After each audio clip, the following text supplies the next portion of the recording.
অনেকটা সময় রেখে দিয়েছিলাম, তা আবার জাল দিচ্ছি এবার গুড় দিয়ে। এটা ভিজানো পিঠা করব, দুধে ভিজানো। এই গুড়টা দিয়ে দুধটা আগে জাল দিয়ে ওখানে নামিয়ে রেখে তারপরে পিঠা বানাবো আর ওর মধ্যে ফেলবো। আজকে 3 রকম পিঠে করছি বন্ধুরা। আজকে অনেকটা মানে সময়ও লাগবে, তার জন্য আজকে বৌমাকে ছেলেকে বললাম আজকে অল্প খা। ছেলে বলছে চন্দন কাঠ পিঠে বানাতে, তারপরে বলেছে পুলি পিঠে বানাতে। আমি বললাম ওগুলো 2 দিন পরে খা। এই দেখো অনেক বছর আগের এই পুরনো সরা, নতুন সরা তো দেখলাই খোলা পুরাইছি, আর এই যে পুরনো সরা। এই যে সরা পিঠা বানাচ্ছি, এটা দুধে ভিজানোর জন্য। আমি মিক্সিতে পিস করে নিয়েছি,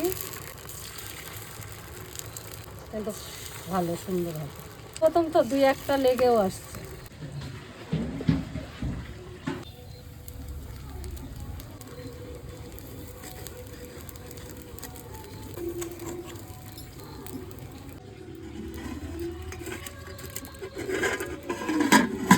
তো এইভাবে আমি যতগুলো চালের গুঁড়ি আছে এইভাবে সবগুলো বানিয়ে নিচ্ছি। তো এই যে বন্ধুরা আমার সাদা পিঠে পুরো তৈরি হয়ে গেছে। এই যে এখানটায় আমি দুধ নিয়েছি আর গুড় দিয়ে দিয়েছি, আর এই এখন দিচ্ছি চালের গুঁড়ি। হাতা করে এরকম করে দিয়ে এবারে আমি এরকম করে ঘুরিয়ে নিয়ে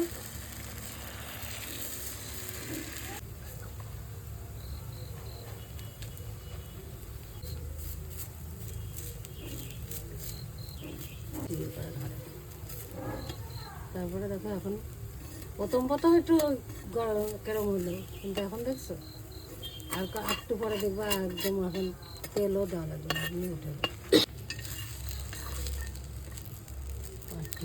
তাই এইভাবে বন্ধুরা আমি পাটিসাপটাগুলো বানিয়ে নিই। তো তোমরা তো দেখলাই কীভাবে, তোমরাও জানো, হয়তো আমার থেকেও ভালো জানো।